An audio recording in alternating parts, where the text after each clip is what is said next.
और से चलेंगे जहां बरकतुल्लाह विश्वविद्यालय भोपाल में आयोजित पेंशनर्स एसोसिएशन का अभिनंदन समारोह मुख्यमंत्री मोहन यादव के मुख्य आतिथ्य में हो रहा है। परेशानी मत हो और कम परेशानी में और कम समय में बंधन योजना का वो लाभ ले सके।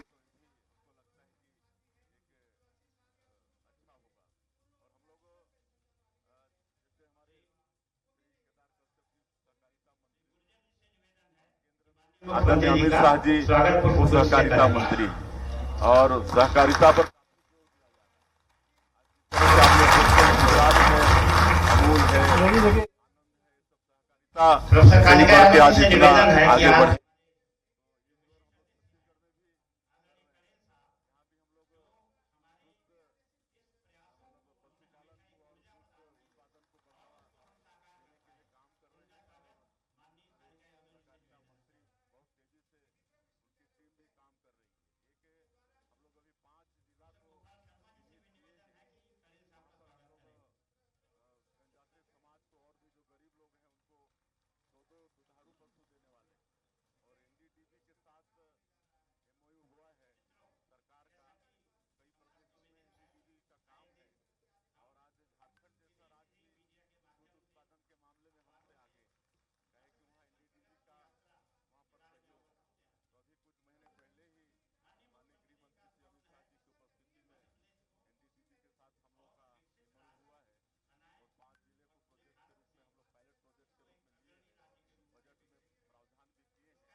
सातवें वेतनमान से पेंशन का लाभ प्राप्त हुआ है।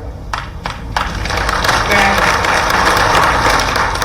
इसके लिए आप सभी की ओर से और अपनी ओर से आदरणीय का बार बार अभिनंदन करता हूं।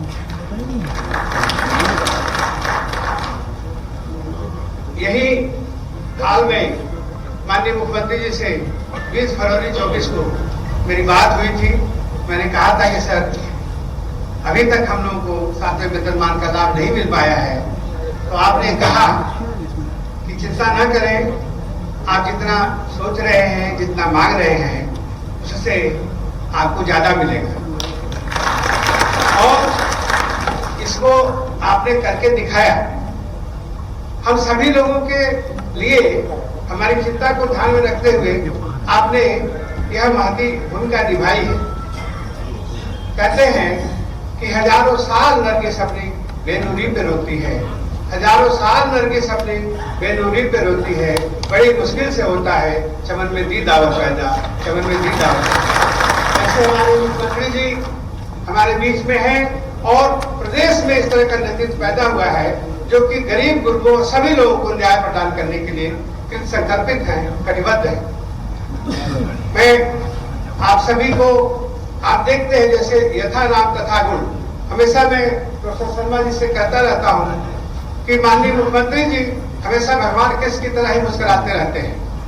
यह कोई अतिशयोक्ति नहीं है। आप किसी जगह जहां देखेंगे सर हमेशा कितनी भी कठिन परिस्थिति हो हमेशा मुस्कुराते रहते हैं और उन्हीं का भाव है। जैसे भगवान कृष्ण ने कहा कि न तो हम कामये राज्यम न स्वर्ग न पुनर्भव कामये दुक्तता नाम प्राणी नाम आर्ति नाशनम। मैं लोगों के कल्याण के लिए मैं प्रयास करता हूं, ऐसा उसका भाव है। न मुझे राज्य की कामना है न स्वर्ग की कामना है। मेरी कामना है कि दूर दुखियों का प्राणी मात्र का जो कष्ट है उसको मैं दूर कर सकूं। ऐसे हमारे मुख्यमंत्री जी का मैं बार बार अभिनंदन। समय कम है इसलिए मैं 2-3 बातें कह के अपनी बात को विराम देना चाहूंगा। उसमें सर से निवेदन है कि आपके नेतृत्व में 7वां वेतनमान का आदेश तो हमें मिल गया है, लेकिन उसको अक्षरशः कृतार्थ करने के लिए उसका अक्षरशः परिणाम हमको मिल सके उसके लिए हमें वित्त की आवश्यकता है। और जो हमें आदेश मिला है उसमें यह रहा कि 50% राशि विश्वविद्यालयों से ली जाएगी तथा 50% राशि शासन के द्वारा मिलाई जाएगी। राज्य के जितने विश्वविद्यालय शासकीय विश्वविद्यालय वो तो अपनी राशि दे रहे हैं। रुक करते हैं अगली खबर की ओर। बरकतुल्लाह विश्वविद्यालय भोपाल में आयोजित पेंशनर्स एसोसिएशन का अभिनंदन समारोह चल रहा है। मुख्यमंत्री डॉक्टर मोहन यादव मुख्य अतिथि के रूप में वहां पर पहुंचे हुए हैं। सीधी तस्वीरें हम आपको दिखा रहे हैं लाइव भोपाल से। हमारे द्वारा आज ही आप दोनों के बैंक अकाउंट की पासबुक ले आना, है ना? तो हमारे पास में कुछ फंड भी चाहिए। आज तो नहीं, मैंने तो इसलिए कहा प्रारंभिक रूप से आप अपन मीटिंग करते तो बाद में फिर वो भत्ता बनता है कि बनता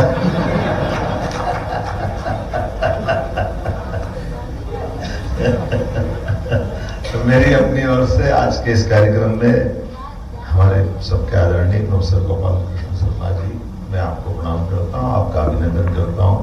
अध्यक्ष पेंशनर महासंघ इस अवसर पर हिंदी गणित अकादमी के माननीय अध्यक्ष संचालक श्रीमान अशोक कड़ेल जी, माननीय प्रोफेसर कालिका प्रसाद जी यादव साहब, मैं आपकी भावना जरूर जानता हूँ, लेकिन परमात्मा की दया से कई जन्मों के पुण्य के बाद ऐसा कोई मौका आता है जब कोई मुख्यमंत्री बनता है। ऐसे इसकी तरह नहीं है कि यशस्वी प्रधानमंत्री की अपनी उनकी लिए बहुत बड़ी कृतज्ञता है कि हम जैसे सामान्य किसान और मजदूर गरीब परिवार से निकलकर आज इतने बड़े पद पे पहुंचा दे, ये बहुत बड़ी बात है। मैं आभार मानता हूँ माननीय प्रधानमंत्री जी का, हमारी पार्टी के सभी नेताओं, जाने अनजाने भी भूल से भी, क्योंकि ये चीजें ऐसी है कि बहुत महत्व की है। वैसे तो मंत्री बड़ी बात है, लेकिन ये जरूर मैं कह सकता हूँ, मैं मंत्रियों से भी पूछता हूँ और मैं भी जानता हूँ। माननीय राकेश जी यहाँ बैठे हैं, राकेश गुजर जी अध्यक्ष गुरुदेव विश्वविद्यालय कर्मचारी महासंघ का। मैं जिस दिन मंत्री बना था शिक्षा मंत्री, तो ऐसे तरह कई लोगों ने कहा कि अब आपकी आफत है। मैंने क्या हो गया? बोले यहाँ जो ये मंत्री बने शिक्षा मंत्री के, फिर ये सब एसोसिएशन उनके प्राण लेते हैं तो वो भागे फिरते हैं। कभी इधर अधिकारी खींचेंगे, कभी कर्मचारी खींचेंगे, कभी विद्यार्थी खींचेंगे, और ये बीच का शिक्षा मंत्री का एक बड़ा चुनौती का काम रहता है। मैंने कहा देखो भगवान की दया से मैं एक बात जानता हूँ, और मैं अपने आप उस चीज को अपने मंत्रियों से भी कहता हूँ। मंत्री कौन? जिसको सब मंत्र आए वो मंत्री, नहीं तो काय का मंत्री।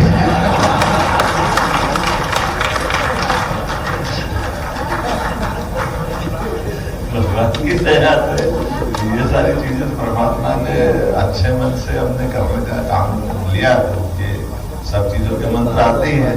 अब ये अलग बात है कि मैं मंत्र सिखाता हूँ पर वो पंचतंत्र की कहानी भूल जाते हैं। एक कहानी थी ना, तो क्या थी? शिकारी आता है, धागा फैलाता है, वो कहानी बड़ी अच्छी है।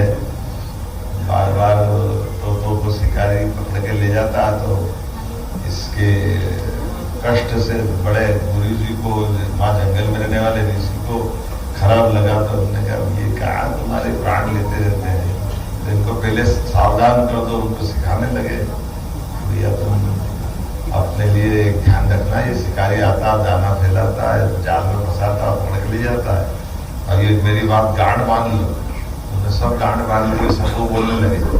फिर शिकारी आया तो वो जाल में फिर फंस गए, और जाल में फंसे फंसे बोलते कि शिकारी आता है दाना फैलाता है। मैं ये आपको आंदोलन की कोई बात कर रहा था, तो आप मेरे सामने तो मत सुनाओ कि मैंने कहा था।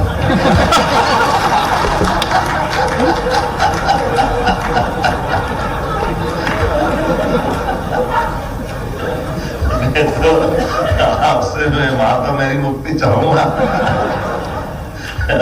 जब मैं मंत्री था तब था, आप तो मुख्यमंत्री हो।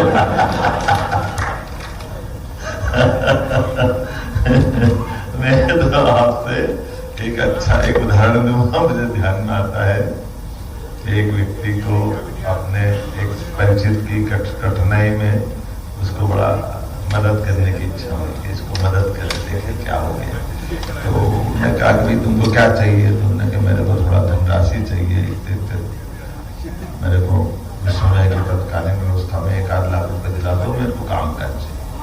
उन्होंने कहा मेरे पास तो कम है, मेरे पास नहीं है, लेकिन मेरे एक मित्र है वो तुम्हारी मदद कर देंगे। तो मित्र के पास भेज देता है कि उनके पास चले जाओ। वो मित्र के से मिले, बोलो भाई क्या कहना है? तो उन्होंने कहा मेरे को थोड़ी तकलीफ है, मेरे को 1 लाख रुपये चाहिए। उन्होंने कहा यार मेरे थोड़ा कम सुना था, मेरे कान पे पास आके बोले जरा क्या बोलना चाहते। उन्होंने कहा ठीक है, मुझे कुछ कठिनाई है, मेरे को 1 लाख रुपये चाहिए। उन्होंने कहा मेरे को इस कान से कम सुना था, तो इधर आके बोल। फिर उसने कहा कि चलो ठीक है, फिर बोलने का चांस लिया। उन्होंने कहा कि भाई मुझे तकलीफ है, मुझे 1 लाख रुपया, अब यहाँ आके कहा इस दूसरे कान पे बोला कि 2 लाख रुपए चाहिए। पहले इसमें तो 1 बोला, फिर 2 बोला, तो उन्होंने क्या तो इधर बोला वही सही था, अब जो हो जाएगा।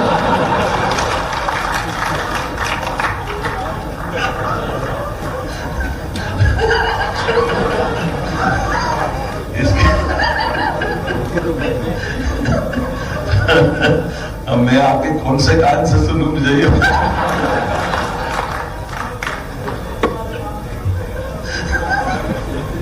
शिक्षा मंत्री वाले कान से सुनूं कि मुख्यमंत्री वाले?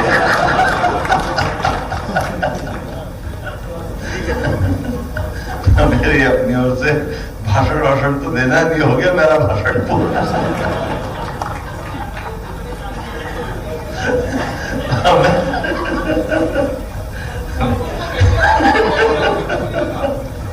मेरी अपनी ओर से आप सबके प्रति शुभकामना। आने वाली गुड़ी पड़वा की वर्ष प्रतिपदा आने वाली है, और ये बात सही है कि ये विश्वविद्यालय सामान्य नहीं है, ये शासकीय विश्वविद्यालय, इसमें कोई